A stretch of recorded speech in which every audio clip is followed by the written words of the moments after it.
everybody, Uneducated Economist here. So I thought I would do a little bit of an update type of video to the recent video that I have put out talking about lumber prices. There's going to be quite a bit of an excitement coming to the lumber market industry. So as the time goes on here, you're going to find a lot of people who start talking like a lot of manipulation, a lot of like price gouging, a lot of the idea that there's going to be like some kind of conspiracy theory out there to drive lumber prices higher or to keep them elevated or something like that. You're going to find those stories coming out. Like, I'm anticipating that here probably, well, I can't tell you how far into the future, but I would imagine that it's probably going to be sometime during the summer, whether it's the end of summer, middle of summer, I couldn't tell you. But at some point, we are going to find that the inventory levels are too low and the demand is too high for the prices to stay this low, and they are going to move up. How far, how fast, I really just don't know. But I'm saying it now that when the prices do start to move up, you are going to find loads of people. I mean, this is before it even happens. The prices haven't even moved. There's no like sign of them going up yet at this point. But when they do, you are going to find so many people out there calling price gouging and manipulation and all kinds of stuff. So if I'm calling it out today, right now, before it happens, then it's not a manipulation, right? We understand what's going on right now. The demand coming from the home builders and even the retail side of things is very limited right now. And there's not a lot of it. So if there's not a lot of demand, then there's not a lot of demand to produce more lumber. And if there's not a demand to produce more lumber, then the mills aren't going to do it. Now, this is really where I think a lot of people just get kind of confused on it. They're like, yeah, right there. The mills could just keep making lumber. Why would they do that? Like, I have to question anybody who says that. Why would a mill continue to produce lumber at a price that is not profitable to them? Like, does that make sense to anybody? Of course it doesn't. Like, why would you do it? Same thing with like the chicken farmers when it came to their eggs, and just like the one that we had reported on, saying that they weren't replacing their hens because the input cost going into raising these birds was not enough or was too much for them to be profitable by selling their eggs at the prices that they were. So they just stopped replacing their hens. I mean, it's pretty much the same thing. Why would the mill produce if they're not getting paid for it? So that's really where, if there's any kind of manipulation, that would be it. But it's not really manipulation, it's just business. I mean, either pay me what I need to be profitable or we don't produce it. So that's not necessarily a manipulation. If you do want a manipulation, like you do want to know how the prices are manipulated within the lumber industry, there is a way that it's done, but it's not like what people are thinking. It's done through the brokers, right? So I can't prove this because I cannot find a single article on it. I certainly cannot find anybody who's going to come on to my channel and explain it for the reality of the situation. But there is brokers out there, lumber brokers, who will conspire together. And I can't prove this in any way, but when you find all of a sudden one particular mill gets completely wiped out of all their production for like the next month, right? Well, then all the other mills start getting a high demand for it because this particular mill is shut down. So you find like maybe a particular region or area might have that type of thing happening where all of a sudden a mill is out of available product for like say a month or two, and then all the rest of the mills start getting hit up. Well, if they're starting to get a lot of demand, well, then prices start to increase. If the prices start to increase, then the brokers can then unload what they've already purchased out into that higher priced market. Now, I can't tell you like how deep and vast and how wide that goes, but I can't imagine like across the entire United States from all the mills and all the brokers and all the distribution hubs, all the places out there that this could be done, like how coordinated of an effort that would take in order to make that happen. Because if it was all the mills getting together, let's use the idea that the mills are going to get together and they're going to be like, hey, we're going to really screw these people over. We're all going to increase our prices at the exact same time. And then we're just going to gouge the hell out of the customers by having all of us increase our prices at the exact same time. And we'll be like in the money all together, right? Because we're going to conspire together to do this, all the mills together at the same time. I would be the one mill be like, yeah, okay, guys, let's do it. And I would be the one mill that priced my stuff under everybody else. right? Because I'm in it to doing business, and I would sell more lumber than anybody would. And I tell you, I wouldn't be the only mill with that kind of mentality to it either. And I would, all the other mills would be like, well, if this is the competition, we're in competition, start pricing it in to be competitive. And that's exactly what happens until the prices fall again. There's no way that you can conspire all the mills across the United States and Canada and all the different operators of them. You got to get Interfor to do it and Canfor to do it. And then you got to get, West Fraser to do it and Frank's Lumber to do it and Hampton to do it and all these different mills out there to all conspire at the same time to do it and then stick to it and not say, hey, I'm going to price my stuff just under my competitors, even though we're all trying to price gouge. I mean, I don't see any of that happening. So what is really happening is just that. It's just the inventory levels are really low. The demand for it is low. The manufacturers out there are saying, hey, I mean, at 380 per thousand, our input cost is more than that. Why will we produce into that situation? And that's exactly what we're finding right now. So as it continues, we shall see. Jaws, man, thanks for joining in on the group, bro. I looked for your email, I didn't see it, so I'll send you one tonight. But I didn't see your email. I went back and looked for it. Maybe I just missed it again. Thoughts on container homes? I think the idea of a container home is pretty cool. I mean, I seen a couple of container shops that were built where they set the two containers like side by side and then build a roof over the top of them. So you got like storage on each side and then the shop kind of built in between them. And man, I thought that was a pretty cool little idea. A neighbor of mine did that. And, I thought, I mean, by the time he was done, I'm like, man, that's like a pretty good idea for a house. I mean, you got, you can lock everything up in those storage containers and talk about being really secure. I mean, that's a pretty good idea. But anyway, I like the idea behind it, especially now that containers are becoming a lot easier to get. I have a couple of containers on my property. They were old reefer units, so they're insulated, and they actually have lights and electricity running through them, so they're pretty handy. I like them. I haven't really set one up to do anything other than kind of like a little shop, but anyway. Good evening from Lakeland, Florida. Well, good evening. Containers, good for the right people. Yeah. Yeah, and it takes I mean, they're not traditional, so they do have to take some work, but a friend of mine, she had cleaned up a couple of them and made them really nice. Had like a sauna going on in one of them with some other things. So, yeah, they're pretty handy.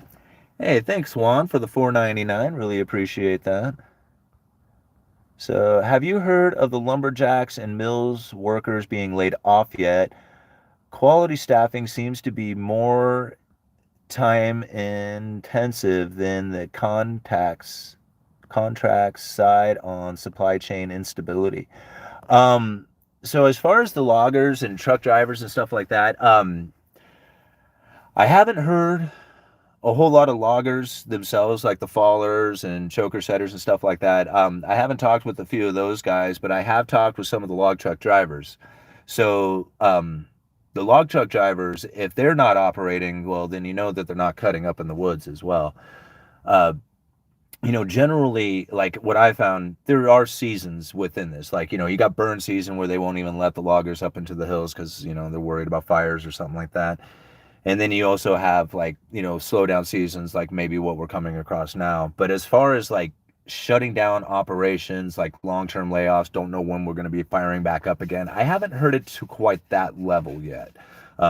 Just more downtime right now where they're not working. So how long that continues, I don't know. But... all right. Hey, boo. All right. And no other questions? Oh, okay. Let's see. I'd rather sell all my lumber and use the money to buy Bitcoin. Well, I don't know. I don't know about selling all the lumber to buy Bitcoin. Right now, I don't think is the greatest time to be buying Bitcoin. I mean, don't get me wrong. I think buying Bitcoin's a great idea, especially if you're dollar cost averaging. So picking up a little bit of Bitcoin all the time, no big deal, right? But as far as buying in right now, I think there's going to be much better buying opportunities coming into the future. I think that the dollar is going to strengthen, much higher than what we are experiencing today. I think that there's going to be a sovereign global corporate debt crisis that just really starts panicking the rest of the world out there where they don't know where to go. And you're going to find that they're going to start dumping into gold and in the dollar. I mean, really the dollar, not because they want to, only because there's really no place else to go. It's like the safe haven place. And gold has always been the secure place. But then on a lesser extent, now that it's becoming a lot more popular, Bitcoin could very well, jump into that game as well. But I see more of people panicking in the idea that they need to get out of the risky assets and into the safe havens. And I don't see where Bitcoin is a safe haven yet. I mean, for a lot of people it will be, but for the global investor mentality out there, Bitcoin's a huge risk and not a safe haven. All right. Have you been working out?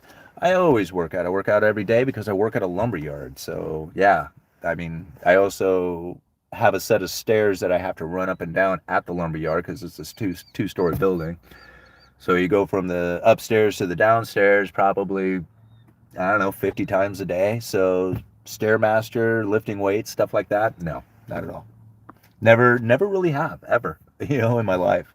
But then again, I've been working lumberyard since I was 18. So good evening, gang. Hey, Big Hill. Let's see here.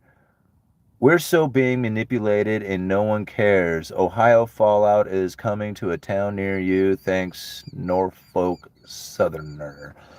Yeah, maybe manipulation on a lot of things out there. And if you want to talk about the manipulation within the lumber industry, then we have to really take it all the way back to like 2018. That's really where the manipulation started. Not recently, not with the COVID lockdowns, not with all that other stuff. Even though people want to blame the COVID lockdowns and the mills being shut down, saying that was the reason. I found even like Wall Street Journal articles talking about how it was the lockdowns during the COVID lockdowns of the mills that created the lumber shortage. And I'm like, you guys are wrong. It happened before that, long before that, a whole year. Okay, let's see here. Your video on futility rates blew my mind, really changed the way I look at society and the prosperity paradox. Blessings from Alaska. Well, thank you very much, Michael Earl Gray. Yeah, that was a pretty interesting video that I had done. And, I couldn't quite wrap my head around that whole, like, why is there a falling fertility rate across the entire globe? And, like, I kept thinking, okay, well, it must be environmental. It has to do with some kind of, like, exposure to chemical, like, something like this, like that was impacting the world as like an environmental change. That's kind of what I had assumed on it, and everybody was like, no, it has to do with like education, like people who are smarter or educated have less kids or something like that. But really what it came down to was poverty levels. Once you are content to live poorly, you'll have more kids. But if you are not content to live poor and your standard of living is elevated, the chances of you bringing kids into your life that's going to lower your standard of living really falls behind. So like, even one of the articles that we were talking about, and there was saying that the desire to have kids has not fallen. Like, there's still just as much desire to have kids today as there was back in the 60s. And I have to argue with that, because the desire to have kids as opposed to having a standard of living, this kind of equals each other out. So if I can have kids without lowering my standard of living, cool, I'll do it. But if I have kids that ends up lowering my standard of living, well, then most likely we're not going to do it, right? But if you have kids that doesn't lower your standard of living, then the desire to have kids is not outweighed by the standard of living, right? But if the standard of living falls, then having kids is not the desire that you really want. So you ended up not having the kids, right? If desire to have kids outweighed your standard of living, then people would do it. But that's not what's happening now.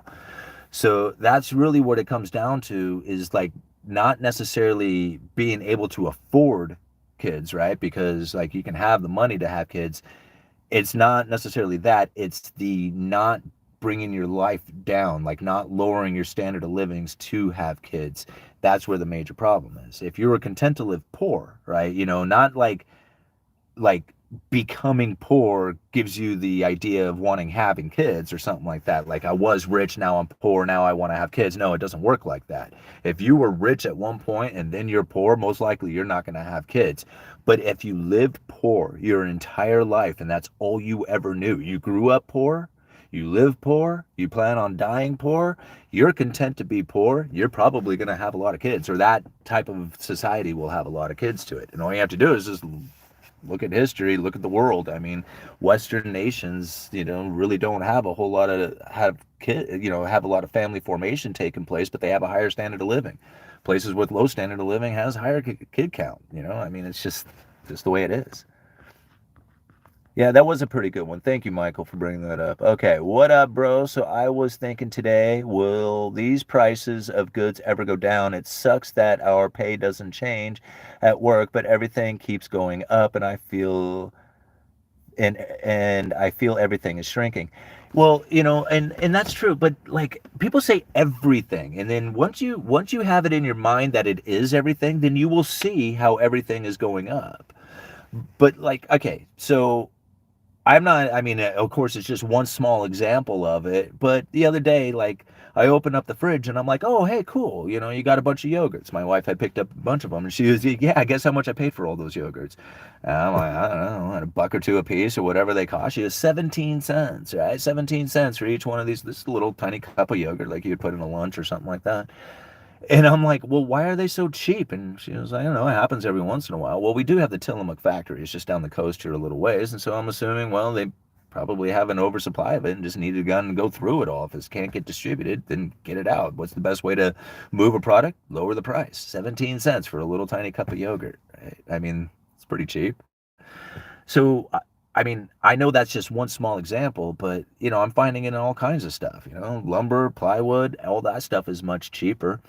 I'm finding things like, just some odd stuff within the building supply industry that are starting to get a little cheaper. Metal roofing is starting to get a little cheaper. Some of the moldings and cedar is a little cheaper.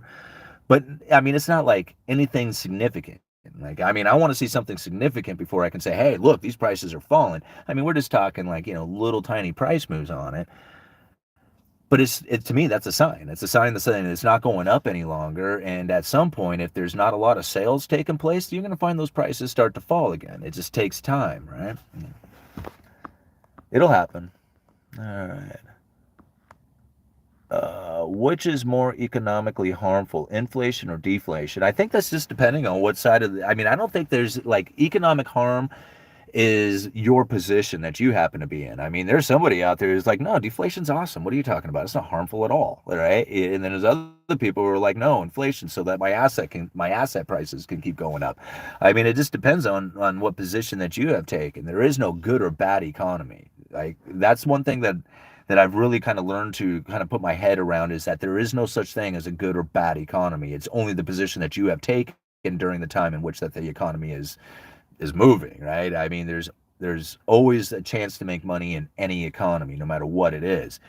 It's the losing money economy that you have positioned yourself in that makes it bad, right? So if you weren't in that position, then it wouldn't be a bad economy. All right, Bitcoin still acting like tech stocks. Yeah, and I mean, as far as Bitcoin goes, like, I mean, there's people out there who say, "Oh no, I would never touch that stuff. It'll be worthless." And I'm like, where do you get the idea that it's going to be worthless? Like go to zero, like be absolutely nothing. That's based off of like an idea that it has no intrinsic value, which is true, right? I mean, it's like if you had a piece of physical silver, you could say, at least I got a piece of physical silver here. You don't have anything when you have Bitcoin. But what you have with Bitcoin that you don't have with silver is a service, right? Being able to do a transaction with anybody around the world who has an internet connection. Once you have started that transaction, there is nobody, no government, no official, nobody who can stop that from taking place. That's pretty cool. Like, that is pretty dang cool. There's not a whole lot of stuff out there in the world that can do that. So, yeah, Bitcoin has something that it can provide as far as a service goes that nothing else can do, like in that kind of fashion. Whether you trust it or not, that's a whole other thing, because there is trust behind it since there is no intrinsic value of anything there. But then again, people are like, they say, I wouldn't never trust Bitcoin, but then they, put all their money into a fiat-based, retirement portfolio. And I'm thinking, why wouldn't you trust Bitcoin, I mean, if you trust fiat, then what's the difference? It's still a matter of just, a trust, I guess I guess if you trust that everybody else is going to continue to trust the dollar, then you can put it in there. But I mean, we already can see that the world is like not really happy with the dollar, and continuing to trust that may not be like the easiest thing going into the future. Hey, Brad, thank you so much for joining the channel. That is very cool of you. Anybody who has joined the channel, thank you so much for doing that and helping support the Uneducated Economist.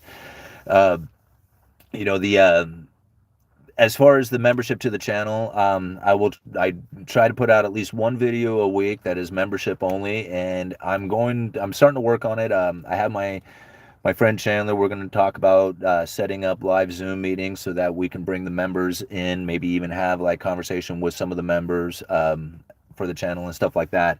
So thank you for all the support that way. I really do appreciate that, and we're gonna try and bring you some good perks for joining the channel. Thank you. All right. Question: what do you think about 15-minute cities or AI robots and how the economy will work? Well, that is all just like imaginary, right? At this point, we don't know exactly what it's going to be like as far as the artificial intelligence that is coming. I personally, I'm looking forward to it. Like, I like the idea of having a self-driving car. I like the idea of having conveniences. You pick up your phone, you just type in whatever you want, boom, it shows up to your door. That to me is really cool. Like, I'm looking forward to all that stuff. People say, oh, these AIs are just going to take your jobs. Not worried about it. I am not even remotely close to being concerned about AI coming and taking my job. If they come taking my job, that's cool, fine. They take my job from me, frees me up to go and do something that I really wanted to do with my life instead of, well, I don't know, I kind of like doing sales. But, if I didn't like doing sales, then I could go off and pursue something else that I could do with my life. And the perfect example of this was all the operators back when, before they had the digital switchboards for for phone lines. They actually had people who would pull like wires and stick them into like different connections, right? So there was like these huge warehouses full of mainly women who were operators, like switchboard operators, basically just switching these phone lines around so that they can connect lines together. And when they went to digital, they were like, "Oh man, all these women are going to lose their job, and they will have no place to go, and they're going to be all these unemployed women who are going to be, be all bad for the economy and bad for society and bad this, Well, what happened, right? Well, yeah, the women did lose their job, right? They had to go find something to do. What did they end up doing? Going to school, becoming doctors and lawyers and politicians and all the other stuff that went in there. Freed them up from doing the mundane things of like just pulling these wires and doing this switchboard operation to actually pursuing quality things of life, pursuing their passions and stuff. There is anything that gets taken over by a robot was going to somebody who was not really pursuing something like passionate about their life or pursuing what they really needed to in life. I finally, good. Bring the robots in and kick everybody out of those stupid jobs and go off there and pursue the things that you really need to pursue in life. That's what I feel like AI is going to do. Now, is there bad things that are going to come from it? Sure. I mean, you could let your imagination run wild on all the horrible things that AI is going to do, like all the Terminator kind of things. But, is that what's going to happen? I mean, is that the life that you're going to live? My life is going to be pleasant. I'm pursuing a pleasant life. Like I don't envision a life that's going to be, punished with AI robots and stuff like that. I mean, if that's the life that you envision, guess what? That's what you're going to end up with. But if you envision a life of like happiness and prosperity and joy and stuff like that, guess what you're going to be working towards, All right. Sup, man? Love your videos. Sending this from Michigan. Right on. My dad owns a lumber yard near Detroit. Oldest business in Michigan since 1827. Very cool, man. What's the name of your lumber yard? Cool to see other people input on the industry. Right on. Well, I work at the oldest lumber yard in Oregon. It's been here since 1904. That's pretty cool. Yeah. Old lumber yards. Okay. Hey, UE. Great info. Thanks. Well, thank you very much, RE Gold, for joining in. Hey, I'll get you an email here soon. I got through, I perused your book a little bit, but I think it's good information that I've seen in there, and I'd love to have you on the show, man. All right. In my area, cost of plywood, MDF, and sheet goods have not come down at all from the high mark, no matter the lumber futures changing, no inventory movement. Okay, well, you're looking at the wrong stuff, TM Grunst. Grunst.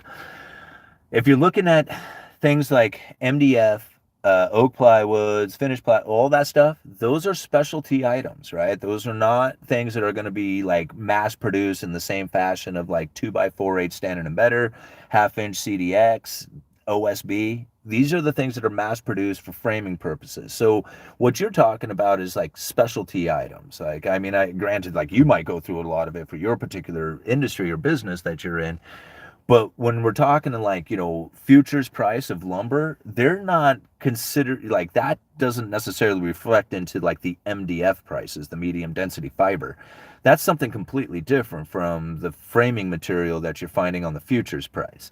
Same thing with like logs. I mean, log prices doesn't necessarily reflect what's going on with the timber price or with the lumber prices. So that was another big argument that a lot of people had, was just like, you can tell the manipulation because the lumber price is one way up, but they're not paying the loggers for the logs. All right, that was a huge argument that I heard. But what nobody seemed to throw into that argument was the fact that when, you can't really see it because it's kind of foggy out right now. But right out here is the Columbia River. And on that Columbia River, they haul out a lot of agricultural products. A lot of that, almost all of it, goes over to Asia. Now, it's filled with grain, fertilizers, all kinds of stuff is on those ships. And logs are one of them. Raw logs headed over to Asia. Okay. So when you're here in the United States and you're talking about how the loggers aren't getting their top dollar for logs when the lumber prices were elevated, it's because the log export business had fallen off dramatically. And so if you're a logger who logs and exports a lot of those logs over to Asia, well, think about when the demand for logs drops from Asia and the demand for logs is only coming from the mills. Well, now you got a lot of logs that you can produce, right? You can harvest a lot of logs because you were sending a ton of them over. I mean, I don't even know how many ships, but sending all these logs over to Asia. Well, now all of a sudden you just have the domestic demand, right? You don't have the Asian demand. So this is really why the lumber prices had elevated as high as they did. Well, at the same time, the log prices, the timber prices had pretty much stayed stagnant. It's because they weren't shipping them out of the United States. The only people who were buying them was the mills, and there just simply was more loggers than there were mills. Yeah. Make sense? I mean, that's like easy enough. All right. Do you sell Trex at your lumberyard? Yes, I do. Hey, UE, I have a tinfoil hat thought. Okay. Thank you, Brad. What is it? As far as the recession talks go, it is possible for the government to just post incorrect numbers like GDP, unemployment, etc., to help the political narrative. Well, yeah, I mean, they can do that. I mean, I guess it's just like a straight up lie. And they really sort of do that anyway. If you look at my video, Fast B 56, Legal Lies, they pretty much already told us that the real numbers, we're never going to see them. They have to keep those things secret for national security reasons. All the numbers that we see are like basically fake numbers, but good enough for us to make decisions for investment purposes or whatever. Those numbers are good enough, but they're not the real numbers. So what we're looking at is a screen of fake numbers anyway. And they've already admitted that to us through the FASB 56 thing. So as far as their manipulation showing fake numbers, yeah, they already admit that that's what they do. Whether or not it's to create the credible threats or to create the narrative in which that they can mess with the interest rates, I mean, it seems reasonable that that's what they would do, but is that exactly what's happening? I don't know. I don't know. All right. Let's see here. Many, if not most, kids are mistakes. Sounds harsh. However, I don't know any other than myself that planned my kids. I hear, "Oops, we are pregnant." Tee hee hee. Yeah, and that seems to be the case with a lot of people. You got to think like when you're young, you don't really think about like when you're young, you're like, I'll take the day off and go to the beach or whatever. You don't think about like how you got to earn that money back again or something like that. You're just thinking, no, I just want to enjoy what's my day to day. Like, whatever the future holds, it holds. But then as you get older, you don't just take days off anymore. I mean, at least for me, unless you happen to have a lot of money or something. But like for most people, when you're living like paycheck to paycheck, pretty soon, like you don't want days off. Like you don't want to lose even a single minute of your time, in order to make it. So when you're young, you don't really think about what the future is. And if you get pregnant with, whatever, and you're gonna, have a kid, you're just thinking, oh wow, this is the way things are going, and whatever. Well, by the time you're an adult, like 20 years later, you'll be thinking, shit, I wish I would have planned that out a lot better and smarter and not been like just throwing it to the wind trying to figure out how to make things happen. And that's usually what I feel like a lot of people end up doing. I mean, I know, just like you were saying, man, I know a lot of people who had kids who weren't exactly like planning these kids. All right. All right, so either kids help with the work for the family to survive if poor, but if wealthy, as long as they don't hinder the family's higher standard of living. Well, that's just the thing is just like, how do you do that? Raising kids is expensive. And now a lot of people might be like, oh, no, it's not that bad. Yeah, think about how much money you would have if you didn't have kids, right? I mean, it would be, a lot. Kids are expensive. But again, there are ways that, kids, like, I mean, I know plenty of kids who are hardworking and could definitely, bring in, pull their weight as far as being able to produce an income and stuff like that. Um, but that's not typical for most people. I mean, most people don't have a condition of their life in which that their 8-year-old kid could work and make a lot of money, or make even some money. All right. How long will the bullwhip effect last? Will they keep coming and going for years? Yeah, I mean, the equilibrium from it is I don't know how long that's going to take to happen. I mean, you're going to go from undersupply to oversupply for a while, like a long while, but it will become less extreme. Like the volatility of it will become less and less. I mean, there was a time.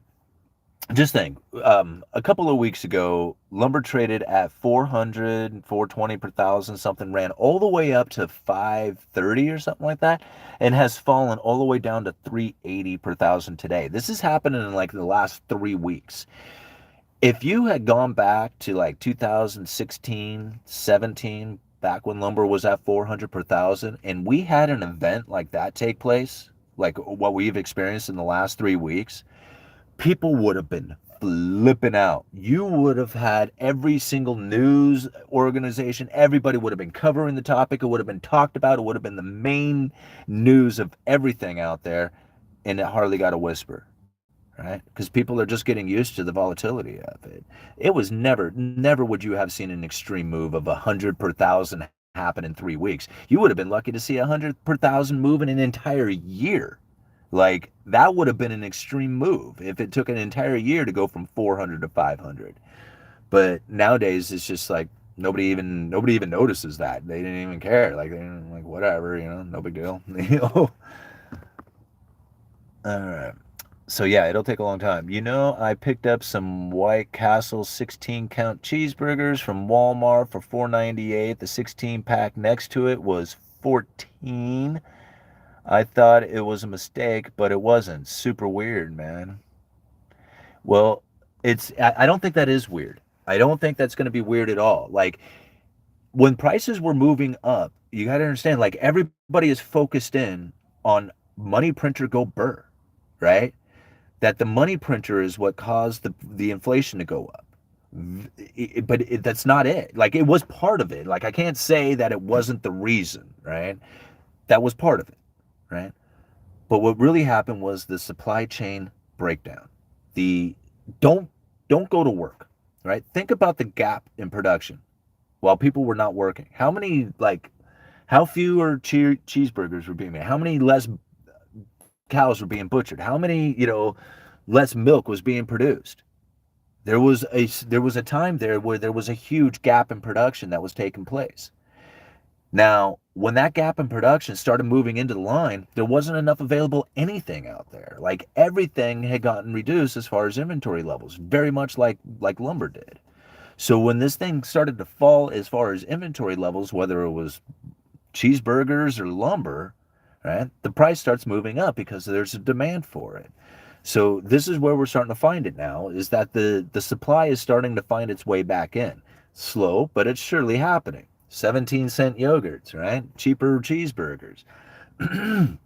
Is it going to happen all at once to everything? No, right? It's going to take time. But let's just take the lumber for an example. Let's imagine that it was the money printer go burr, right? That caused the lumber prices to go up. Well, they've just started tightening up the money supply and hardly really pulled. I mean, they've hardly pulled anything out as far as circulation of money goes. Like there's still just as a lot of it, the printed money still in the system, which really doesn't even get printed. It ends up more as computer entries and sits on the big bank's balance sheets and never really actually enters into circulation unless it's like lent into the system. But, we can just use the imagination in the idea that the Federal Reserve and all the money printer is the reason that the prices were as high as they are. Now, what happened to lumber though? Right? So lumber's back down at its normal price and the inflation should still be here since everything else has gone up in price. What happened to lumber? So lumber is the one thing that went through a disinflation while everything else was going through an inflation?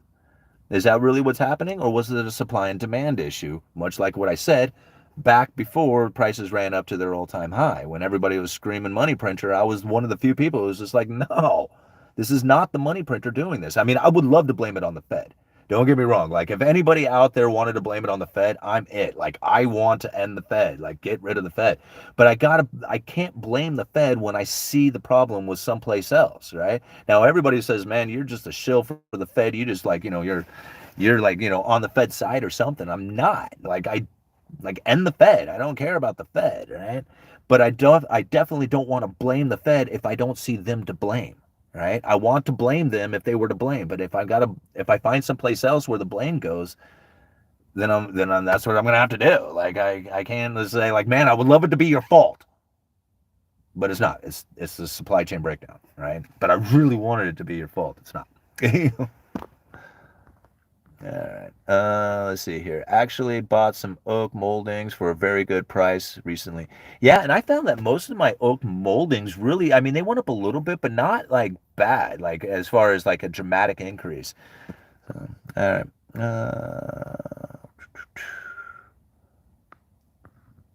Let's see here. Dollar cost average into Bitcoin. Do not lump sum buy unless it crashes under 10K. I totally agree with that. I wouldn't buy a lump sum of Bitcoin no matter what, even if it does crash below 10. I would still dollar cost average into it because it's just you never know. Yeah. All right, I got one who will be staring as a welder fabricator in 3 months. Starting must be. I'm a millwright. Two of my three boys started welding before 10. Last boy will be 10 this year. He wanted to get at it. Right on. You got to help build their go-kart if they want one. Haha, yeah. Met you in Houston. Right on, Brad, at the Rebel Capitalist. I really appreciate your content. Well, thank you, Brad. I really appreciate you watching, man. Smack the like button. Well, thank you, RE Gold. Yeah, I appreciate that. If you guys hit that like button, YouTube will take the video, start spreading it around for more people to see. We'll get more people up in the comments. Can you explain buying currency stocks? My friend says he made 160 G's like overnight. Trading Forex I mean, you can make a lot of money doing that. And you really have to understand like the current situation of particular like sovereign nations in their currencies and whether or not it's going to strengthen or weaken to the dollar. But there is a lot of like what they refer to as like carry trade kind of things where you can take your dollars, convert them into like Canadian dollars and then convert that over into Australian dollars and then back into the United States dollar. And somehow inside of that little transaction, because the values are so different between each other, like the Canadian dollar being undervalued to the Australian dollar, and then the Australian dollar being undervalued to the US dollar, but the US dollar being overvalued to the Canadian dollar or something like that, or being undervalued to the Canadian, or however you want to like look at it, but being able to trade these currencies around until you get it back over to a little profit that you have. Basically, it's called carry trades. At least that's from what I've gathered on a lot of the Forex trading. But then there's also like, just converting over to a particular currency and then holding on to it for a length of time and then converting it back over to the original currency that you had. Um, just trying to work the different, strength and weaknesses between the different currencies. I don't know, like there's a lot more people who can probably explain that and get into some really good details of it. But as far as I know, that's kind of how I understand it. And you also have to understand, guys, I'm not an investor, right? I'm an economist. I try to look at the particular situations and try and think of the cause and effects that come from those things, right? Like, you know, just even understanding like what the special purpose vehicles were all about. That's one that I really think like a lot of people kind of missed out on. Just understanding what was taking place during the COVID lockdowns and then the establishment of those special purpose vehicles. That was, quite an extraordinary event there that not a lot of people even really talk about, Like people talk all the time about politics and stuff, but I was just like, well, what do you think about that? And they're like, I have no idea what you're talking about. All right, good deal. They all got the welding bug. That's a good skill to have. Absolutely, it is. It should prove to be useful with the go-kart and beyond. Absolutely. All right, I heard they want to tax robots. That would be good. All right, cybersecurity sector needs more workers. Thoughts that a tight labor market is main driver of inflation due to lower U.S. prime age workers, demographics, lower immigration, and too many baby boomers renting or retiring. Um, I mean, definitely, I would think that the tight labor market is definitely driving some input costs going into the inflation scenario. Um, but I mean, even right now, the amount of inflation comparatively to the wage increase didn't keep up, right? So it wasn't like necessarily the wages reflected perfectly into the inflation. Like if the wage increase was like the same as the inflation or fairly close to it, then I would say like that would be the main driver of it. But considering that the wage increase was barely anything comparatively to the inflation, I just don't see that being the case. Um, I do see where like during that short time where the massive hiring that was taking place and the failure to find available applicants coming in started driving the available like starting wages up, the bonuses, stuff like that. All those things had a temporary input cost going into it because people now aren't going to be getting the bonus, right? That's like, I mean, I guess some places might have sign on bonuses, but for the most part, I'd imagine most of those bonus things are going to start going away. People with higher positions, higher paid positions, are going to start getting laid off. Only those who are really pulling their weight, who are gonna stay. Like as far as the higher wages go, you're gonna find a lot of trimming of the fat, so to speak. Basically people who are not worth being there at the company. So all those input costs that were higher as we're running through that situation, I think will end up relieving themselves or alleviating, here in the next couple of months or maybe even longer, 6 months, a year, or whatever as it takes to make these companies more efficient again. Um, that will leave higher wages in the system, but I just don't think that they're going to be so significantly higher that it's going to be like the main driver of inflation. Um, anyway. Do you believe we're in a free market or crony capitalism? Crony capitalism. I don't think, I mean, straight up crony capitalism. All right. Northville Lumber. We can send our robots to hang out together. Good. All right. Uneducated entrepreneur. Hey, I like the name. I can't wait for a personal robots like the movie iRobot, except the take over the part. Yeah, right. Automated McDonald's sounds amazing.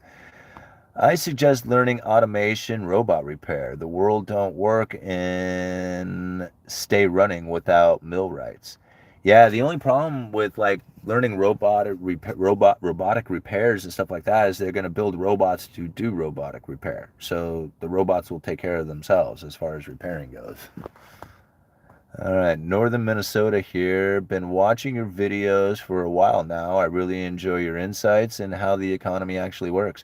Well, thank you very much. I really appreciate that. You know, I mean, these are my theories, my ideas of the things that I have picked up. Like, you know, when we study the economy, each one of us is learning it for our own, you know, our own use essentially. Like, you know, nobody can come out on a video and say, hey, this is the way you need to conduct your life, this is what you need to do in order to invest in all these other stuff. Like, nobody can come out on a video and do that because nobody knows what your life is like.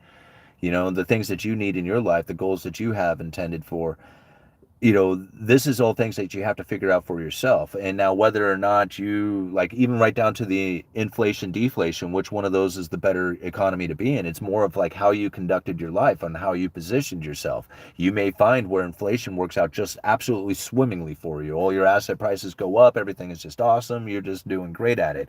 You might find where, you know, saving, you saved your entire life, you have a bunch of savings sitting there, and every time the deflationary scenario comes up, you know, you're thinking, no, man, that just makes my savings that much more powerful. So it really is just, you know, you got to learn this stuff for yourself. I mean, you know, just even in that, the inflation deflation debate, like, you know, there's nobody out there who's going to say, hey, man, you need to make a decision based on my information. Like, you know, you got to make the decision based off of the information that you have collected over time. So, yeah, these are my theories. This is the way that I kind of see things happening. You know, from a working class point of view, it's there's not a lot of people out there who can give, like, you know, macroeconomic views from the ground like this. And, you know, almost anybody who's talking macroeconomics has money, has a lot of it. They have businesses, they have real estate, they got stocks, they got whatever, they got something going on that has them elevated already, and people are asking them, man, how'd you get there, what'd you see to get you there? And that's really where a lot of people end up, like, you know, focusing attention is on somebody who is like basically far beyond anything that they could ever relate to. Like, I mean, George Gammon's an awesome dude, you know, like, and when we talk, I mean, we talk personally. He's a great guy. He grew up like not too far from where I live. He grew up in where, I don't know if he grew up there, but he was, you know, he spent quite a bit of time up here in the Pacific Northwest. He is, and he can definitely relate to the average person because he was an average person at one time, you know. But then sometimes when I think, like, you know, say, you know, speaking with like Peter Schiff or something like that. I mean, not saying that he doesn't relate or understand what the common guy goes through, but it's probably been a long time since that dude had to worry about how much money he had in his pocket. I don't think that's like any case or state of mind that he has been in or understands people who have been in that state of mind. I mean, if you don't know what it's like to have to wait a couple of days to go buy a gallon of milk because you just don't have any money. Like, you can't even scrounge up the change out of the couch cushions in order to buy a gallon of milk. But yet you still have to go to work, right? You have to go to work for the next 2 or 3 days, knowing that you have nothing back at the house to go to. Hardly any food, nothing, like nothing, right? But you're still working 3 days before that paycheck comes. That's the type of stuff that I think most people who are out here on YouTube talking macroeconomics can't relate to. Like, that wasn't too long ago. That's the condition of life that I was in, right? So yeah, it's a much different little game, you know, for everybody. All right. Fast Feed 56. Fast B. FASAB. FASAB, something like that. Pelosi's portfolio is the best to follow. The increase in productivity after 1945 was women entering the workforce. The increase in productivity in 2025 will be AI enters the workforce. This will be epic. This will be the crash of our lives.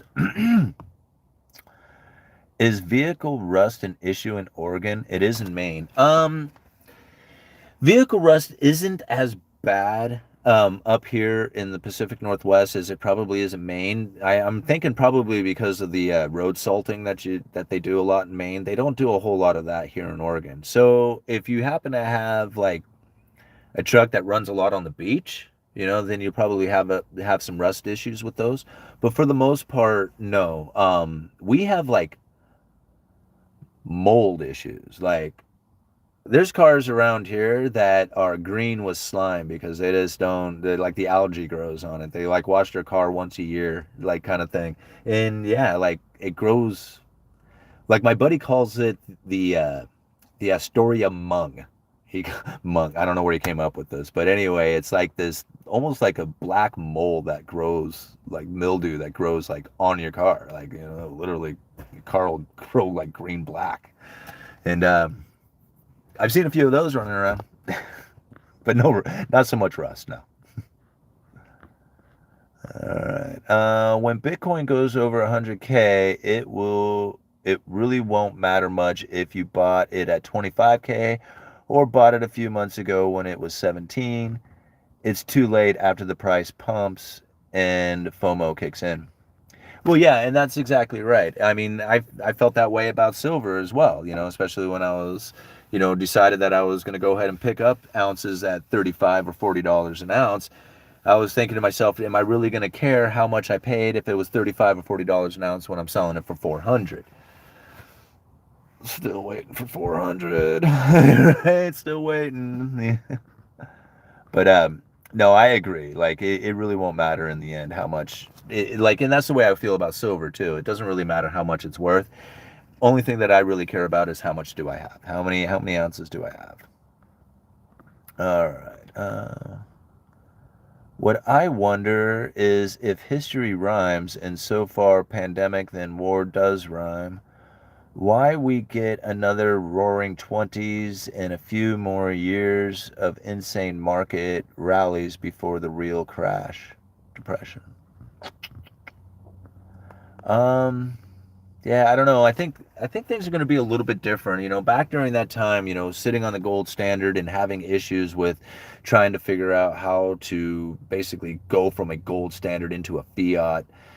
This is really where I think probably the idea that it's going to shift from like fiat into central bank digital currencies and somehow being able to, you know, stimulate the economy through a bottom up approach instead of like the trickle down theories that they've been using. But who knows? We're going to find out probably in the next 10 years or so how that all is going to go down. Just rewatched The Big Short and Margin Call. Great movies.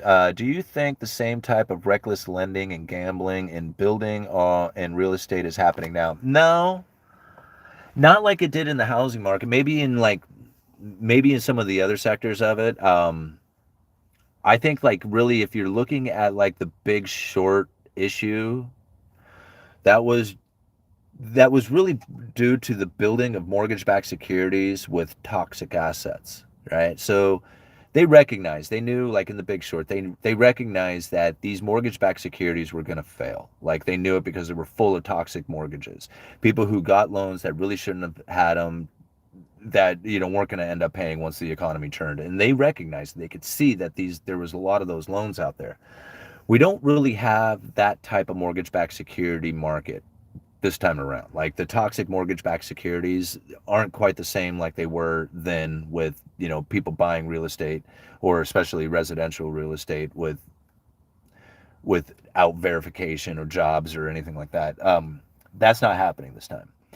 But what I would find to be a little bit bigger concern than that would be the collateralized loan obligations, which is similar to the collateralized debt obligations like the mortgage-backed securities. But the collateralized loan obligations are more like a security, like a mortgage-backed security, but it's been built from business loans, right? So instead of selling corporate debt, like the corporate bonds, some businesses who can't even get to like junk bond status, like they can't even sell junk bonds because they're so like the credit is just that bad, or they just not in that position, they end up taking loans, like loans from banks, and then those loans themselves get collateralized into a security. right? And so these collateralized loan obligations, those things are full of toxic things, like toxic assets, considering that they're businesses who are like really already having issues with credit, who are taking out a loan from a bank that's like, this is the last available credit that they have.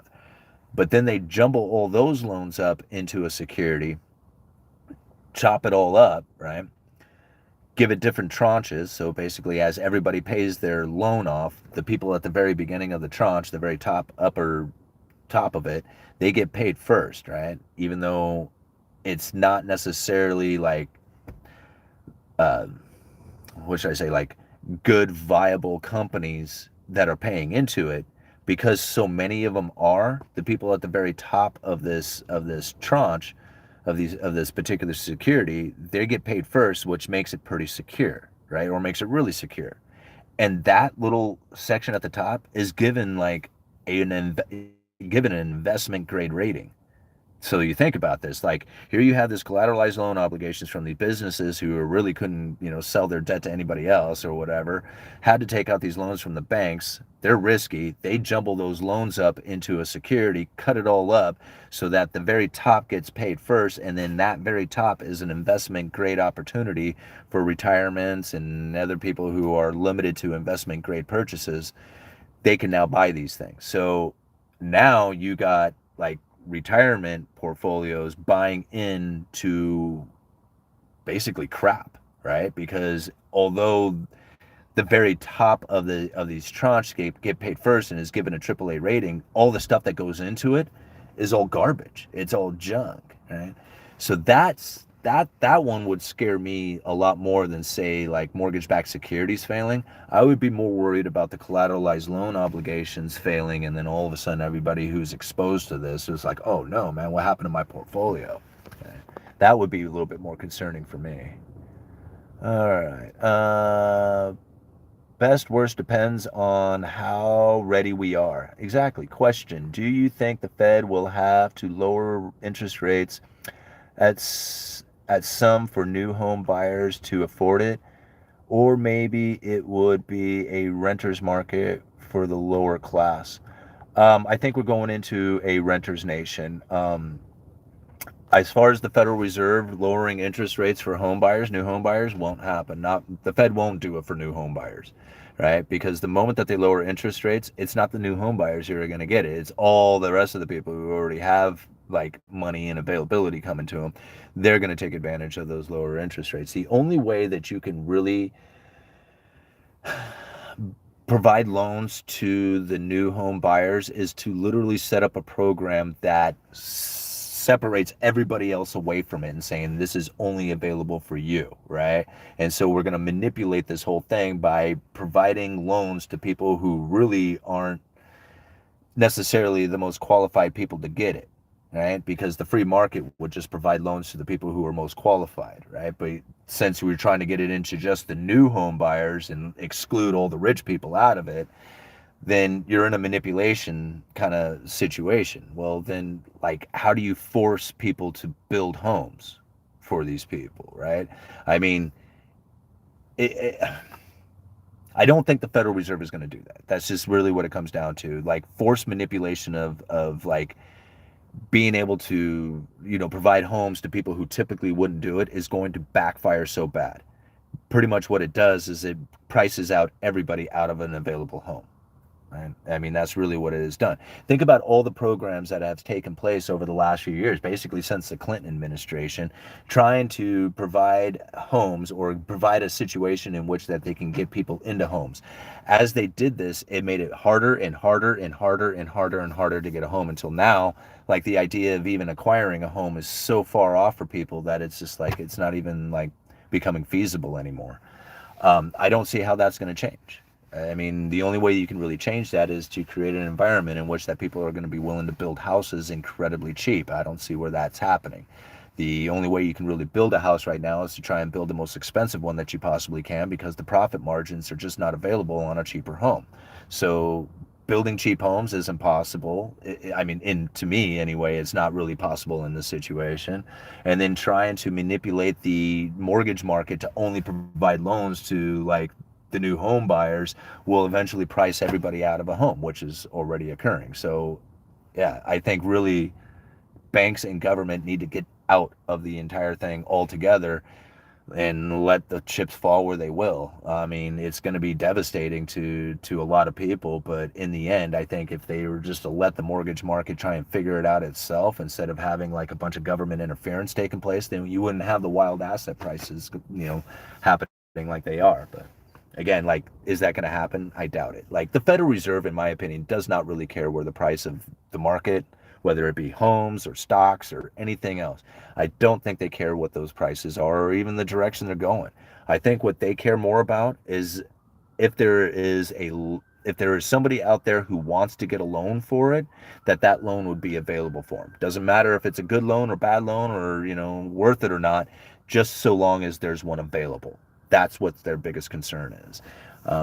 Yeah, other than that, I think they can really, they don't care. Did I get a super chat? Wow, where is that? Jeez, so many comments. Okay, there it is. Thank you so much, Opie, for the $5. Just a small thank you. I appreciate your insight and opinions. Well, thank you so much for the $5. I really appreciate you sending that to me and supporting the UE channel. That's very cool of you. Don't worry, there's never a shortage of low-income housing. What do you think prison is? Eugh. 45-year mortgages. Yeah, it's even worse than that. Like, did I do a video on it? I think I started to do a video on it. I don't think I actually got there. But I was reading, maybe I did, I don't know. I've done so many videos now. China, right? China is now offering 30-year mortgages to 70-year-olds. That blew my mind. I'm like, wait a minute now, you know for a fact there's no way that this person's going to be able to pay this loan off. I mean, they're 70 years old, right? I mean, I'm surprised you can get a 30-year loan for somebody who's still going to be 70 and have that loan. I think if you're over 40 years old, then you probably shouldn't get a 30-year mortgage, right? I mean, but I'm 46, I got one. So they plan on me making payments until I'm 76 years old. Like, you're taking on a lot of risk, thinking that I'm going to be able to do that. But, hopefully I will. But I think if you're 70 years old, there's no way you're making 30 years worth of payments. It's not going to happen, right? I mean, the chances of you even making it 30 years are pretty limited, let alone being able to make payments on it for 30 years. So guess what? Your kids get to sign the loan too. Generational loans, that's right. So they will offer a 70-year-old a 30-year mortgage so long as the kids sign on it too. And if they die, the kids take over payments. So generational loans are now coming to China. All right, thumbs up, everyone. Yes, please. Thank you. And with mobile phone contracts are getting longer. As of the end of 2021, there were nearly 25 million forgotten 401k accounts worth about 20% of all the 401k assets in the U.S. Whoa, that is a lot of money out there that people don't know about. What, they started a 401k and just completely forgot about it? Like they worked for a company for a couple of years and just bailed out and not realizing they have this 401k out there just floating around somewhere? Wow, I wonder if I have one. All right. Debt serves forever, generational, assumable loans. Yeah. Wage slaves unite. Given how cyclical lumber is, do you ever trade lumber stocks? I don't. I'm not a trader. I'm not an investor. I'm not a trader. That's not really what I do. And I really should, because there's people who have told me that they have made a lot of money off of my information, just off of some of the videos that I have put out. So I really should. I should take advantage of a lot of the inside information, insider stuff that I know and can see, to try and do that. But I'm not exactly sure how that goes. I can see the lumber futures, but I'm not going to be buying lumber future contracts. There's some ETFs out there that you could take advantage of. One of them is called Wood, WOOD. It tracks global forestry products, so that's a good ETF to possibly follow. There's another one, Nail, NAIL, that does home builders and building supplies. It's another ETF that kind of tracks some of that kind of stuff. But as far as making money off of decent amount off of like the lumber commodity trade itself. I don't even know how to do that. Like, I don't even know where to begin to do something like that. All right. They keep borrowing money from the future. With mill curtailments, do they start maintenance repairs during the downtime? Yeah, in fact, that's usually what kicks off the curtailments is the scheduled maintenance that they do. I mean, almost always once a year that the mill will shut down for a certain amount of time to, to go through upgrades, maintenance, whatever it is that they have to do. That's pretty typical stuff. In fact, I think Keta from Madison's Lumber Reporter mentioned that was like a pretty common thing to occur during the uh, during the slowdowns of the season. But to have announced mill curtailments that are indefinite, like that is not heard of. Like you might hear 2 week shutdown for maintenance or something like that. That's like scheduled, and that's not shocking or anything like that.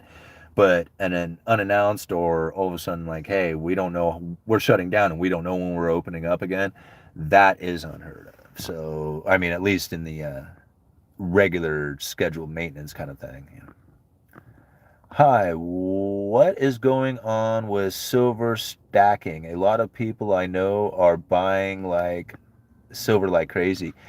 Again, like I mean, I couldn't tell you why your friends are getting into it, but I mean, most people when you start getting into silver is because they're in fear, right? They're in fear of failing dollar. They're in fear of like bank closures or something like that. They're in fear, so they're trying to get out of that third party risk and get a hold of something that's in their hand. Now, as far as like the idea that there's going to be like this huge silver run up and then people are like hoarding on to silver because they think that there's going to be this like wild swing to the prices and they're going to be able to sell it for a whole lot of money. I've already played that game. Like I don't jump onto the bandwagon of price is going to go to $500 an ounce or something like that. If it does, cool, right on. I'll be there to sell some. But that's not what I'm anticipating. I've already played plenty of, I mean, I've seen the pump and dumps, right? I've seen the pump and dumps both in silver and, meme stocks or whatever. Once I see it start to happen, I have a tendency to just back away from all that stuff. I mean, I don't know how many people remember Max Kaiser from back in 2011 with the whole crash JP Morgan buy silver campaign. We were all going to buy silver and crash JP Morgan because of their huge silver short position that they were in, and they weren't going to be able to cover the silver shorts if we all took the physical supply off the market. Man, it ran up to $50 an ounce, and I saw Max Kaiser selling $50 ounce, silver bullion with his little face on it. And I thought to myself then, I'm like, what's going on here? This seems kind of weird. And all of a sudden, price bang all the way down into the teens, right? And I'm thinking, man, that was a total pump and dump, right? Just pump up silver, get all of us to start buying into it, and you're selling silver off with your image on it. Not that I don't trust Max Kaiser, right? I mean, I think the guy's got a lot of great information. I followed him for a long time, but I kind of wonder how much money he made off of that, pump and crash JP Morgan buy silver. I'm just really kind of curious about that. All right. Let's see here. Or they died and never collected the 401k. Just because you list a beneficiary don't mean someone is going to look for the beneficiary. Yeah, that's true. I mean, a lot of people should check with their state. The state ends up with the state controller ends up with a lot of money just sitting there waiting for somebody to come and claim it. Like, they even know it belongs to you. Like, your name is there attached to that money, and they're just waiting for you to come and ask for it. They're not going to contact you. You have to go and contact them. We had a homeless girl here in Astoria pass away, and they I mean, people flipped out. She didn't know it, but she had like hundreds of thousands of dollars sitting there at the state that she could have been using for health or whatever that she was going through at the time. She had no clue about it. Like, everybody kind of learned about it after she had passed away. It was just like, shoot, she could have, that could have really helped her out, but all right. Thanks for all the info. Yeah, you bet, man. No problem. Let's see. I made a ton from nail. I'm not buying now though. Yeah. Have the real estate prices come down in Oregon? there's some like there's definitely some prices that have come down. But I mean, as far as significant and back to what I would say would be like, appropriate, no. Like prices are still incredibly elevated. I mean, even the house that I purchased a little over a year ago, the Zillow estimate on it is like, I don't know, 20% higher than it was when I bought it. Like some ridiculous amount. And although the price has come down, from the peak on that Zillow estimate, which again was just ridiculously high, it's still way high. It's still like incredibly elevated comparatively to what I paid for it. So yeah, I've seen the prices come down, but they're still coming down off of like stupid, ridiculously high. So instead of being stupid, ridiculously high, they're just stupid high. Right. So pretty soon we'll just get to high and then maybe we'll get to normal. But right now, stupid ridiculous has just moved to stupid high. All right. I feel like the rest of the world will sell their precious metals for their local fiat as the dollar strengthens.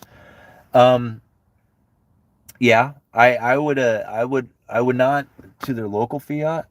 Um, I don't think so. I think people would either hold on to their metals or hold on to dollars. Like they might trade their gold or precious metals for silver, or I mean, they might trade their silver or gold for dollars, like US dollars, but I don't think that people are going to be cashing in their dollars for their local currency. Like especially globally, like outside of the United States. I think that people who have folding dollars, like actual cash in hand, are going to hold onto those with both fists, like with everything they can. Yeah. All right. Here, I think the old are selling their silver. Yeah, it could be. I bought silver at 50 because of him. Lots of laughs. Never again. Um, yeah, and well, I mean, I might buy silver at $50 an ounce. Like I wouldn't put it. I wouldn't say I wouldn't do that. But then again, like I would have to be in a position in which that I thought that it was going to be going much higher. I don't feel that right now. I mean, silver is like not even 50% of its all-time high. I mean, I wouldn't have a problem buying silver at the prices that they are right now, and I wouldn't have a problem buying it at 50. The only thing is about it is I'm not going to buy it at $50 an ounce thinking that I'm going to be crashing JP Morgan for doing it. Like that's not the right reason to buy it. And that's the lesson that you learn. Like I mean, people who buy precious metals because they think they're going to become rich off of it and wait to become rich and never become rich, then they wonder why they even bought this stuff, right? Well, that's something very similar happened to me. But then I realized one day when I was completely broke and had no way of getting to work and didn't know what I was going to do, and I called my buddy up and asked him if he had the Tahoe for sale. He said yes, and I said, "Will you trade silver for it?" He said, "You bet I will." I pulled out 165 ounces. He signed a title over to me, and I thought that was way cool. Man, I will never be without silver again. It is by far the best insurance policy that you can have. It's outside of that third party and you don't have to pay premiums for it, right? So, yeah, silver is an insurance policy and not really a money making commodity or asset, if you want to call it an asset. Like, to me it's just it's just money. That's all it really is. It's just another form of money, not necessarily currency like we use the fiat currency, but it is definitely a store of value and can be used in trading, barter, and stuff like that. I mean, there's really nothing else quite like it. So let's see here. Don't forget Max Kaiser shilling for his Max Coin Ponzi token. I wouldn't know because I pretty much after the Crash JP Morgan buy silver campaign, I really stopped listening to a lot of Max Kaiser's. Um, but again, like he has good information. Like there's nothing wrong with it. But again, like you have to take it with a grain of salt, just like everybody else out on the internet. He's the shyster. I don't know. Okay. I know you're not very involved into crypto, but have you heard about Richard Hart and Pulse Chain? Well, I've heard about it, but I couldn't really give you any like kind of thoughts or insight into it. So, yeah, unfortunately, I'm sorry I can't answer that one. They still believe the ultimate gains are when you settle in fiat currency. Well, yeah, I mean, that's really what everything is priced in, what everybody settles in. And if you want to, finish the contract, it's usually done in US dollars and fiat currencies. All right. I want to ask something. There's a woman on YouTube who says with extreme frugality, you can save enough to buy a house in 3 years. What do you think? I mean, with what? What kind of job? Like, I mean, you making $100,000 a year living in your car? I mean, you can save enough to buy a house in 3 years. No, you can't. Like, I mean, what is the average wage? $37,000 a year. Even in 3 years, you would have less than 100 grand. Like, I mean, that's not enough to buy a house. So there's no way in the world with frugality, even if you saved every penny you earned and didn't eat or live in a house or use energy or buy clothes or anything like that, you still would not have enough money to buy a house. I mean, maybe put a down payment on a house, on a really cheap house, you might be able to. But no, there's no way. Like the only way like an individual, a single individual without like some kind of high speed, high paying job, like you just have a regular average job, you're making 37 to $50,000 a year, right? If you want to buy a house, you're going to have to work that job and another one, right? And another job on top of that and save all your money. If you do something like that for 3 years, then yeah, I can think you could be in a house. But then now you got to make the payments on this house. You know how hard that is to do? Make payments, taxes, insurance, maintenance, right? I mean, a lot of people don't even think about maintenance. Part of your roof blows off. You know how expensive it is to have somebody come out and re-roof your house if you don't know how to do it? Like, luckily for me, I know how to work in my house, so I don't worry about the maintenance part. I work at a lumber yard, so that's even better. But like for most people, you have a few shingles go ripping off your house and it starts leaking and it starts ruining the drywall and you don't know what to do about that. And you don't have a whole lot of money and you're working a 9 to 5 job making $37,000 a year trying to be a homeowner, you're screwed. That's tough. That is a tough position to be in, right? So I don't think a lot of people take that into consideration. It's just like, like I know, like when I first when I tried to buy the first house, it was tough. And then heating, like I was not prepared to deal with $300 a month heating bill, right? Because it was a very inefficient house, right? It was built in 1920. It had single pane windows. There was no insulation in any of the walls, and it had an oil burning furnace, right? And I remember oil ran up to like $150 a barrel that year.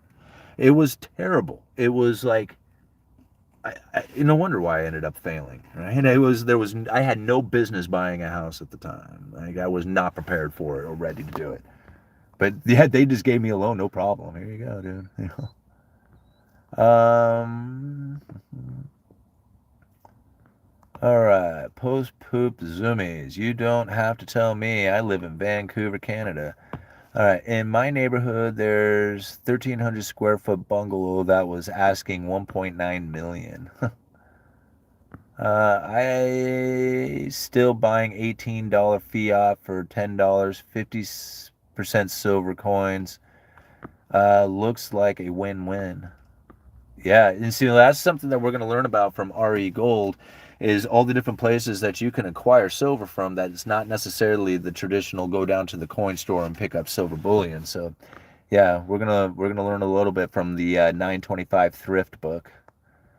Uh, Okay, let's see here. I buy the dips, probably scoop up some of more next week. 24 ain't bad. Richard Hart will help you lose your money. Do you have a 401k? I do have a 401k. We just actually got them established here at work, so yes, I do. First one ever. I don't know how good it's going to help me out now that I'm this far along in life, but whatever. At least got something. They match, so that's cool. It's like free money, right?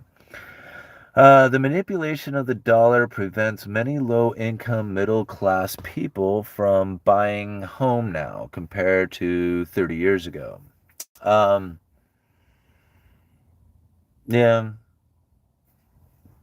I mean, I don't know. Is it the manipulation that does it? I mean, to be honest, like, I don't necessarily think it's the manipulation that prevents people from building cheap homes.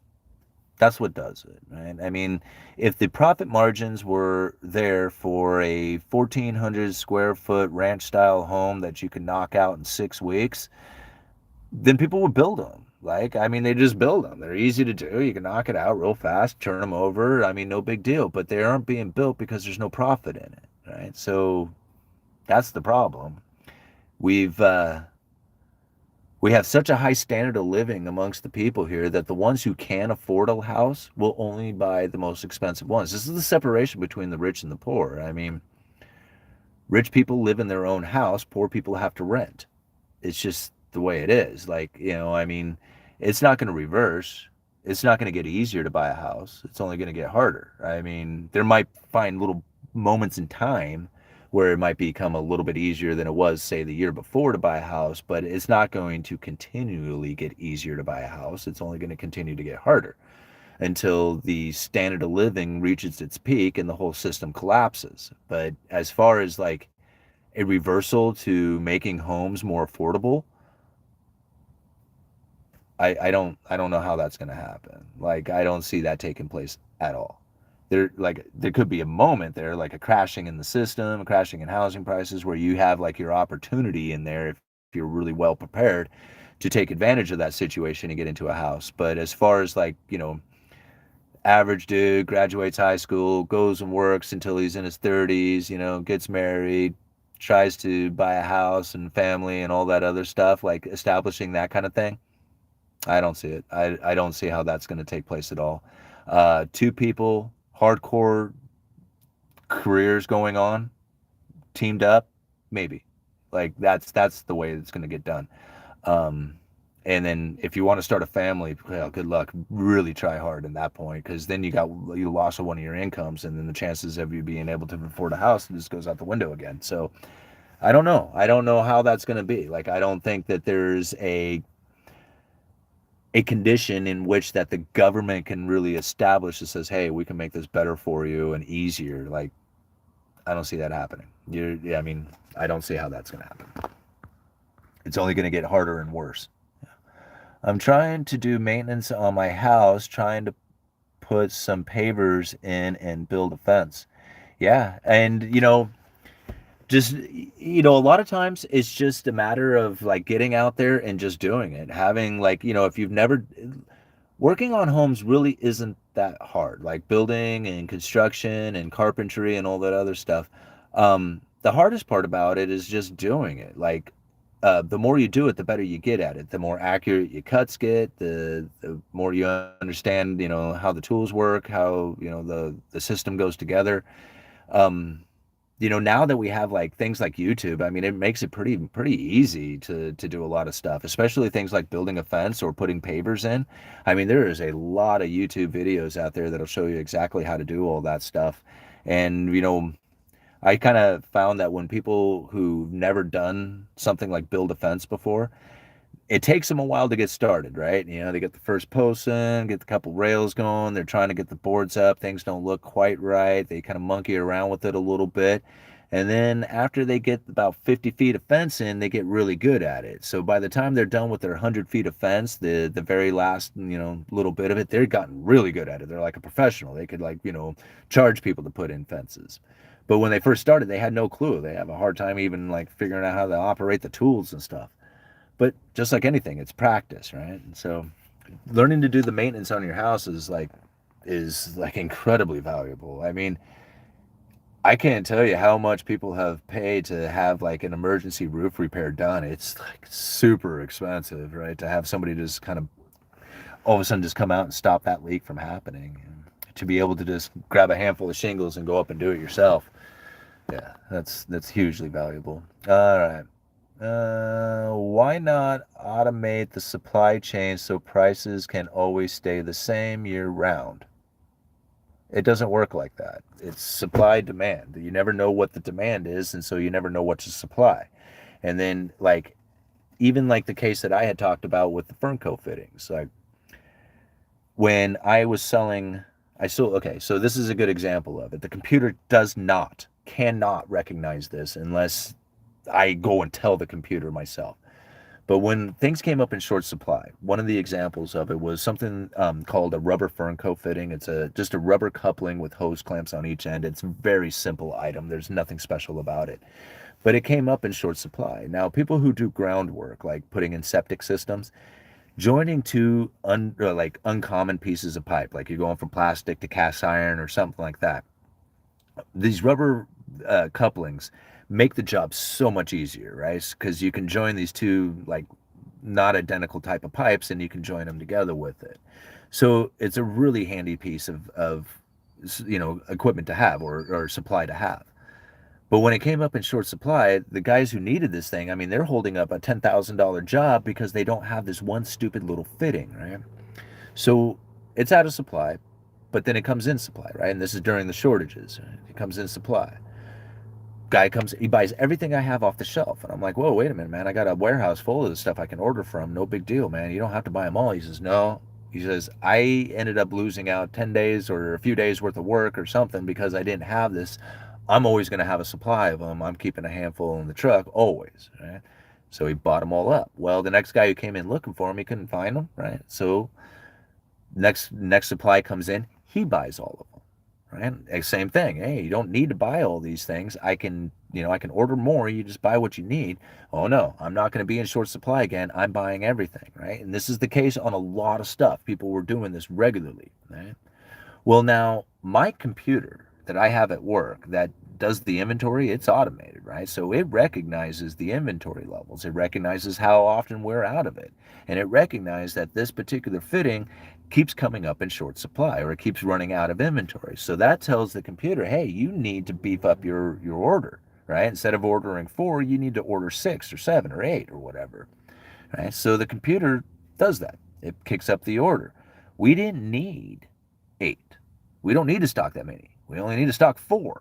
What we needed to have is for people to stop buying all of them off the shelf to try and hoard them in case they run out, right?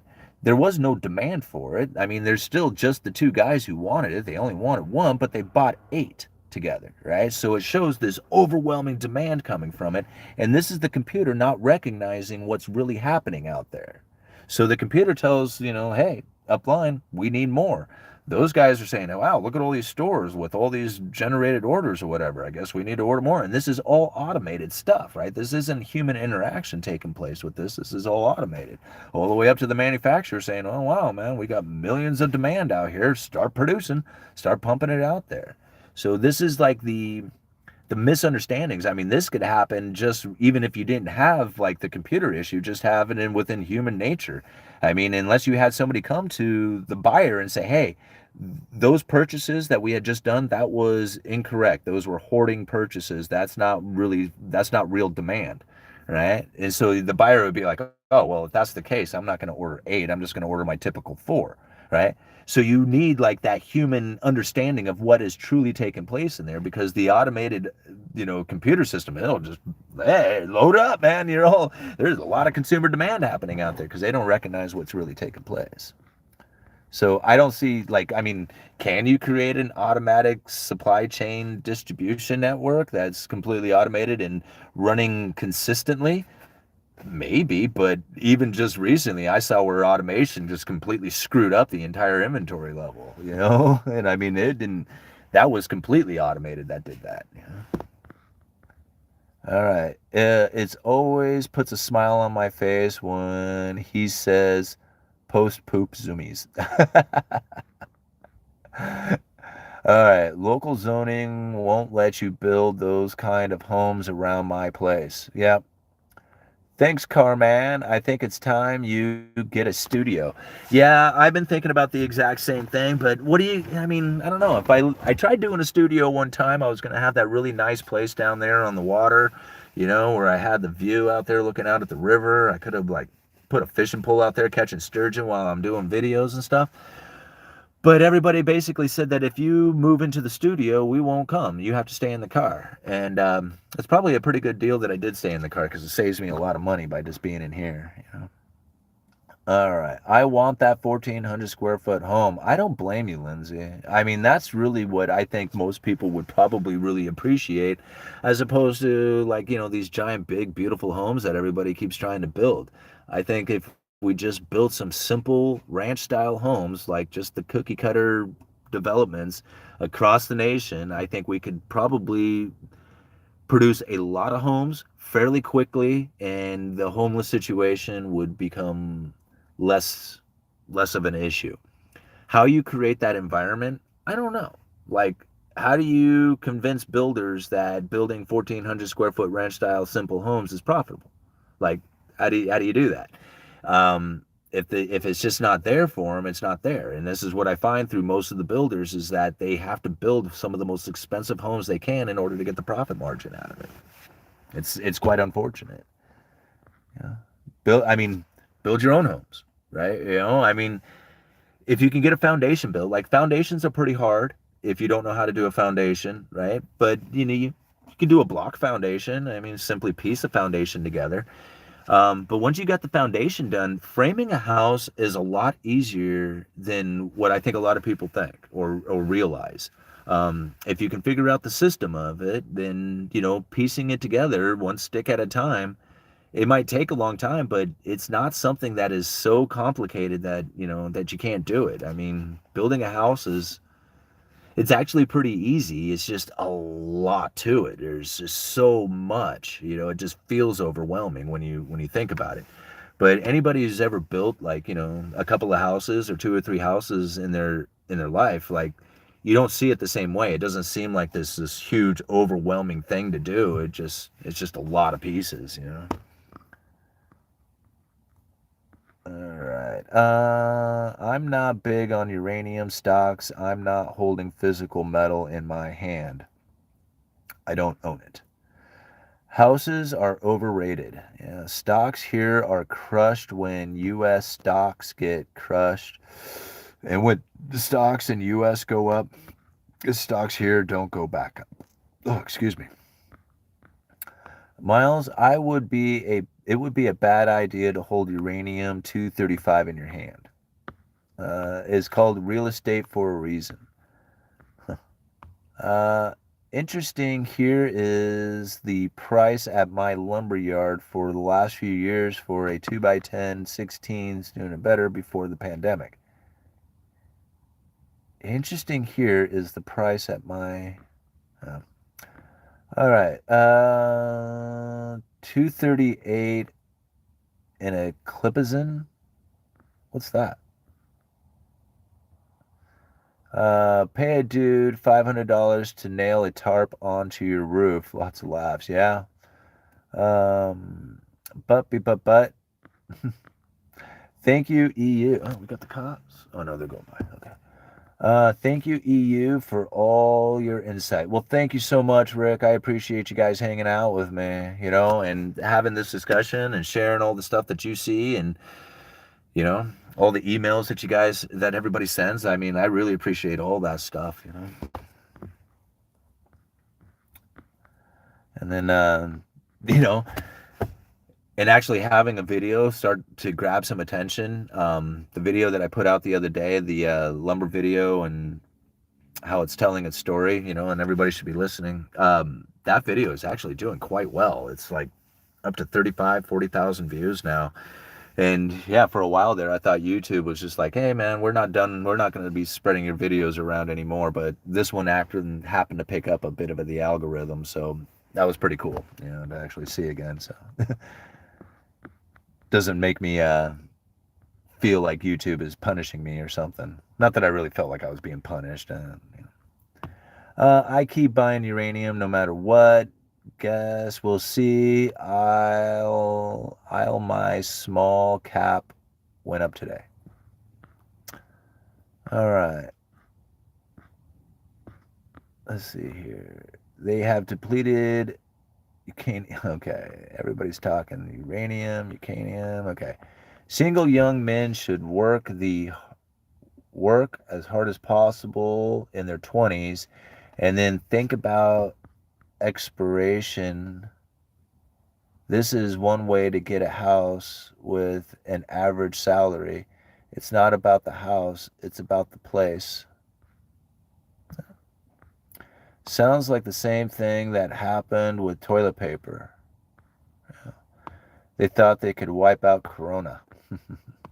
Until there's a reset, there will be no respite. The car is the studio. Yeah, I totally agree. Stomping knowledge. I like the name. Car. Yeah, keep the car. Yeah. The car makes globalists seethe. Towns have to change zoning also. Stack freedom beans. I think I need a belt sander to prep the fascia on my older block home in order to paint it. I have to finish the other projects first, but I have a lot to do.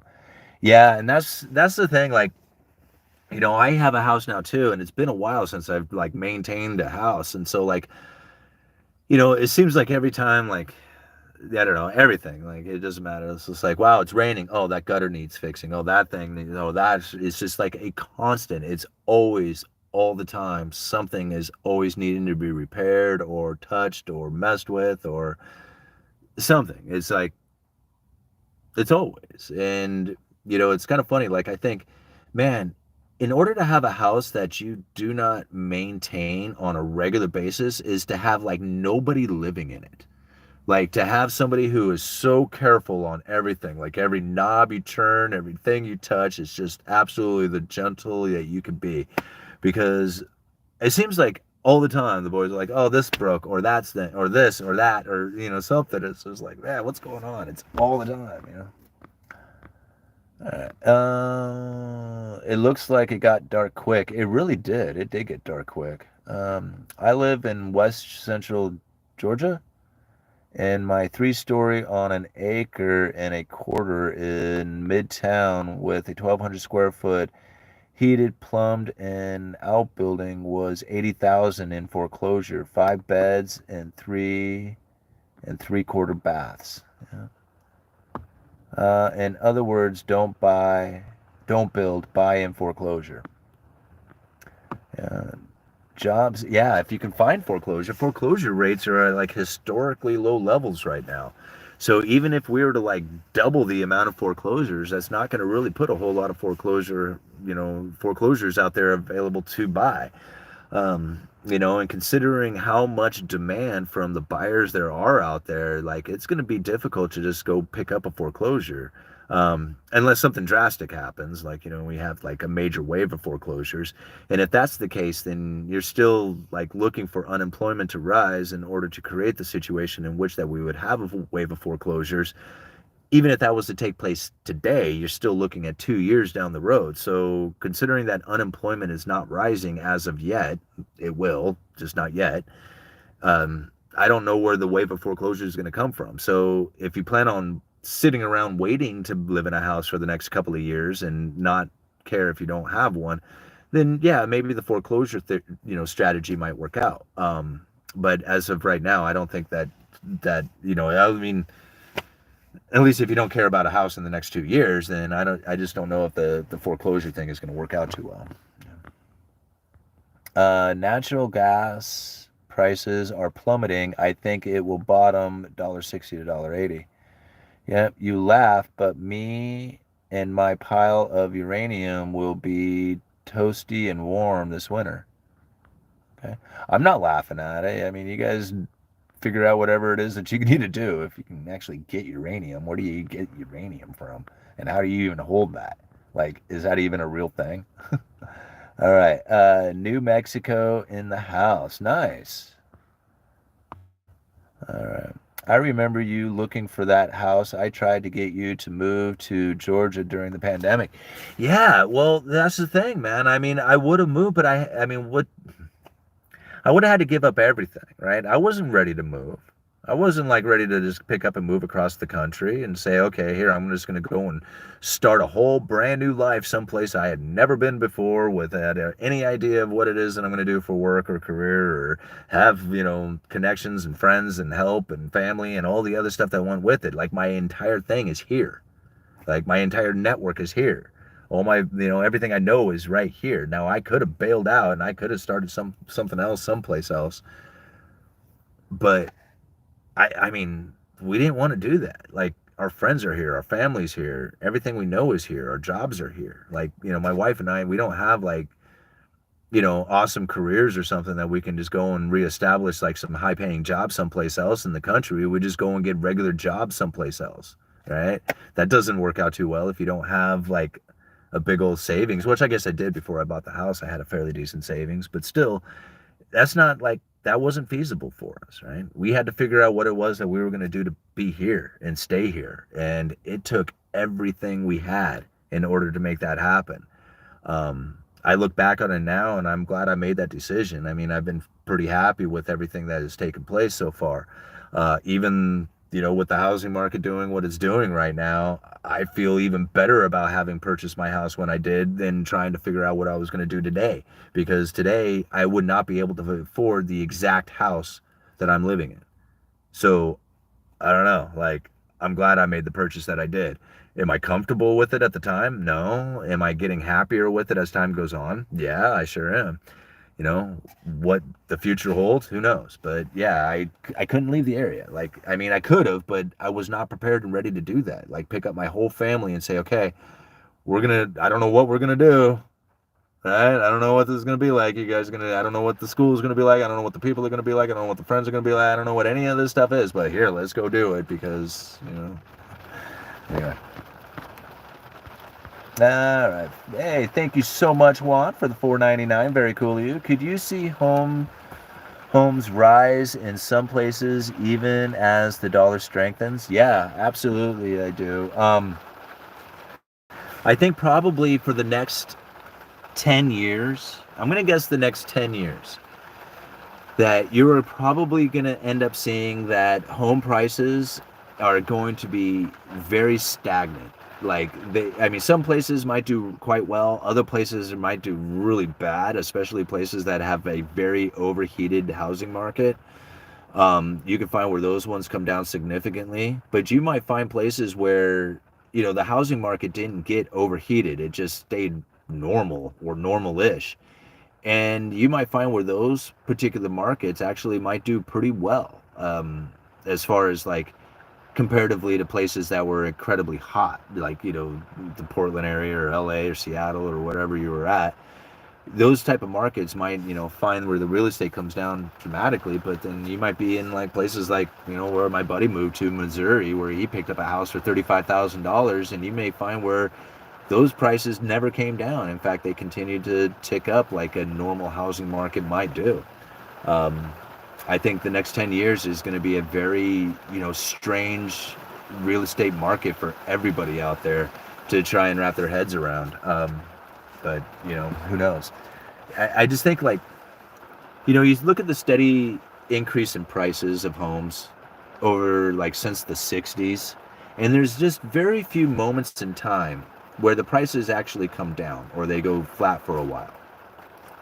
But usually it's on the steady rise. Right? Well, over the last, few years, it wasn't on the steady rise, but almost like, going parabolic, going straight up. So instead of having like a graph from the 60s where it has like this steady kind of continual rise to it with these short little moments of time where the prices didn't have that steady continual, but actually flattened out or may have dropped. Well, we got to this point where all of a sudden, boom, the prices shot up, right? Well, instead of being on this steady continual rise, we have this straight shoot up, and then it's just going to go stagnant for a while until it meets up what would have typically been the steady rise. So for the next 10 years, I could see where house prices could really just go stagnant for a while, where the demand for homes coming from all these buyers out there that are waiting on the sidelines and the lack of availability out there coming from the new builds or the demand from the new builds may leave like a lack of inventory out there, and the buyers just keeping the house prices from falling any further, right? If we have demographic issues where like the older population is dying off, bringing in new inventory, or not necessarily new inventory, but bringing inventory back onto the market, we may find that that does can, just brings that steady supply or steady buyers that just doesn't allow the prices to go up or down. I could see that being a real situation from it. Whether that actually happens, I don't know. Time will tell. But considering how fast the prices have moved, and if they were to have been on a regular steady pace, how long it would take of being stagnant before the prices wouldn't catch up, where the projected prices going into the future would have caught up to where they actually ended up being. Did I say all that right? God, I'm babbling. All right, moving on. All right. Yeah, thank you, Juan. I really appreciate that. Uh, oh, you are talking about inside the U.S. I thought you meant worldwide. What are we talking about here? All right. Hey, UE, what are your thoughts on the Land Lease Act with the U.S. lending weapons and money to Ukraine? Will we own them in the long run? Thanks for your feedback. I don't know. That's that political stuff, man.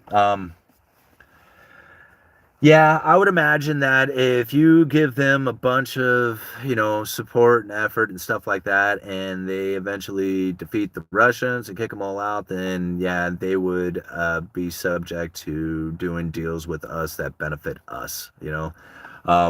Yeah, I could see where that could end up, not necessarily backfiring, but, creating a situation in which that they would then be obligated to, do deals with us as opposed to other nations or something. So. All right. I thought the title was lumbar manipulation. I thought you have changed the topic. Did I put in lumbar? I don't know. I might have. All right. I'm Canadian. Have you seen the price of our homes to our income? It's insane. Yeah, and that's where people say like, people won't, Canada is a great example of that when they say like, well, the average income can't afford the mortgages in the United States. It just can't happen. They can't go up any further. And I'm thinking, well, they did in Canada. Like they figured out how to do it in Canada. So, yeah, I think they can do it here. Yeah, that's insane. Like I can't believe I have a hard time believing that they would loan as much as they do to as little income as comes in. Like, don't you only have to have like if you have two people working, only one of the incomes has to make the payment and they'll give you the loan. Like here, you can't even get like you can't do that here in the United States. They won't give you a loan if only one income can pay for it. You have to have like I don't know, I think it's 25% of your total income or something like that, and before they'll like lend it to you. I forget exactly what the rules are, but it was that was one of the issues that I had trying to get the loan. Is like they're like, dude, you don't make enough money, and I'm like, what do you mean I don't? Like my wife and I both work, and they're like, yeah, it's not enough. And I'm like, shoot, well, now what? And so I used the YouTube revenue, and he was like, okay, well, that'll do it with the YouTube revenue. If you use that, then yeah, we can get you the loan. So, I mean, if I didn't have I wouldn't even gotten the loan, like not off the jobs that I had, even with the money down that I had. I had I had a huge amount of money down too, and they were still like, nope, you don't earn enough to get this to make the payments.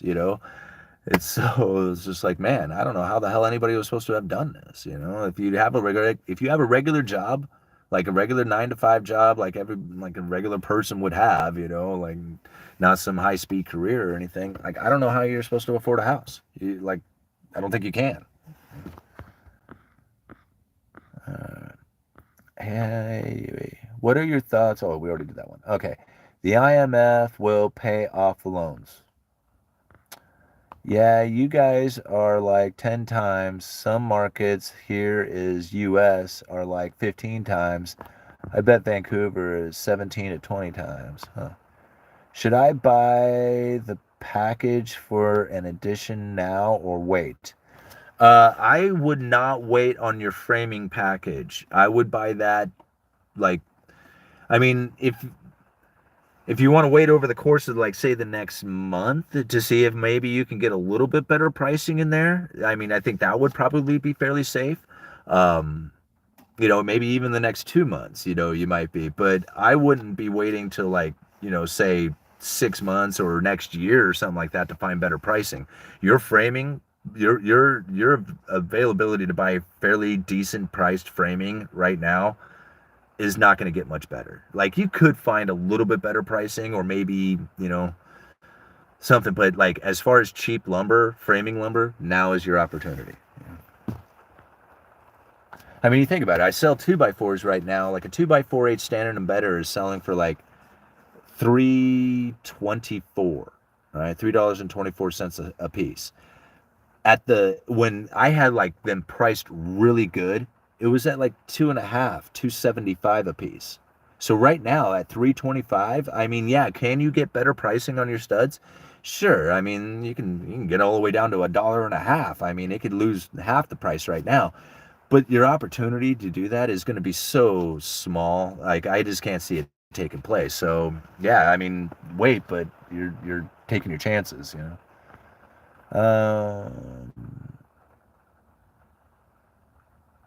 We did land lease with Russia in World War II. Yeah.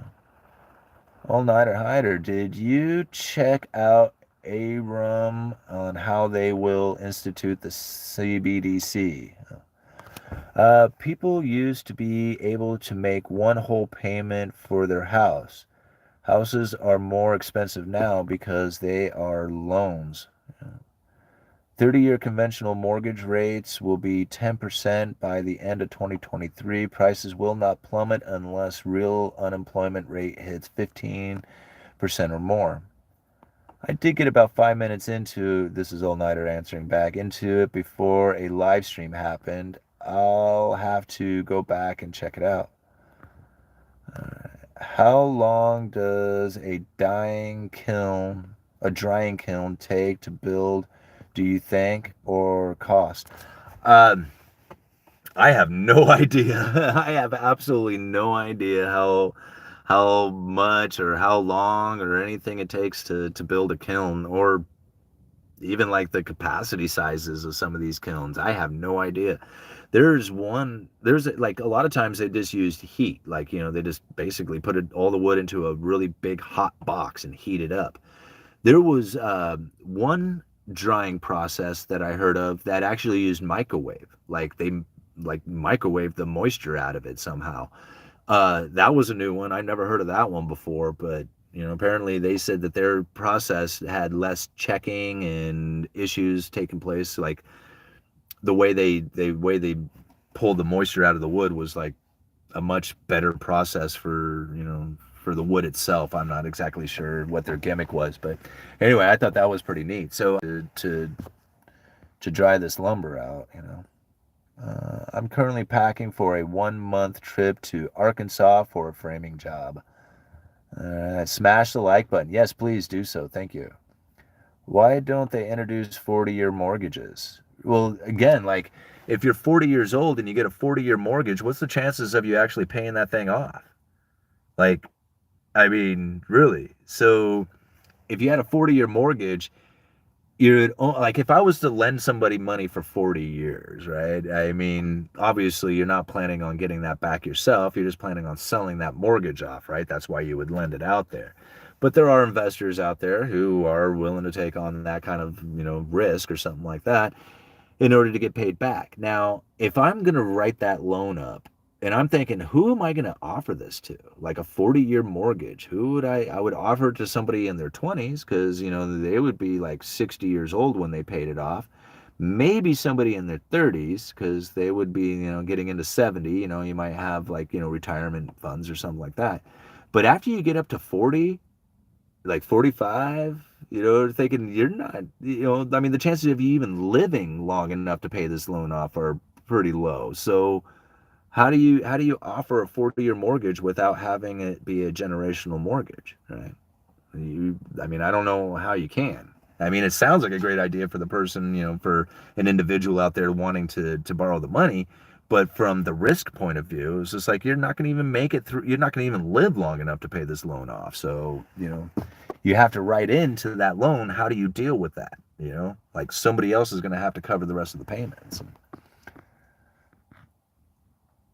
How long can I store 2x4s outside if I don't need them for 2 months? Oh, not a good idea to store standard and better lumber outside. Well, I mean, I guess it depends on where you live. Like here in the Pacific Northwest, you're not going to want to store. I mean, well, you got 2 months. You could probably store it 2 months and be okay. But really, it's like produce. It's like it's like anything else out there. It's going to rot, right? It takes time, but give it, moisture and being just sitting there without kind of air circulation around it, it's going to mold, and then if it molds, it rots, and if you have rotted 2x4s, then you have something that's useless. So I wouldn't plan to store lumber outside for 2 months, although you'd probably be okay doing that. I would do whatever you can to get that into a dried facility and stickered and spaced out so you can get air circulation through it. And if you did that under a dry space, you could pretty much indefinitely. It would last a long, long, long, long, long time. All right. It really starts mattering if rates still don't go down the next few years. Probably a lot of layoffs too when people stop getting loans. 100-year mortgages, they had to when housing got crazy in the 80s. Got 100-year mortgages. They had 100-year mortgages? That's a new one. I haven't heard that one yet. All right. I've heard of 100-year bonds, like government bonds that go out 100 years. I've heard of that. Rents in BC are so high, it's cheaper to buy a modest home. Either you qualify for a mortgage or you pay the premium. Wow. So you did get a house. Been gone for a minute. Congrats. Well, thank you very much, Michael. Yeah, I did. Got a house last year in November, the end of November. Oh, wait a minute, was it? Yeah, it was right about November. End of October is when I got it. It was in November. Yeah, hell of a trip that was. Man, you should go back and take a look at some of the videos I was talking about it. Actually, the experience that I had, it was quite the trip. All right, you get a reverse mortgage to pay the payments on the mortgage. Yeah. The bank doesn't care. They take it back. Oh, yeah. Now 21. All right. Let's go back up there a little ways. What time is it? All right. Hour and 57 minutes into this.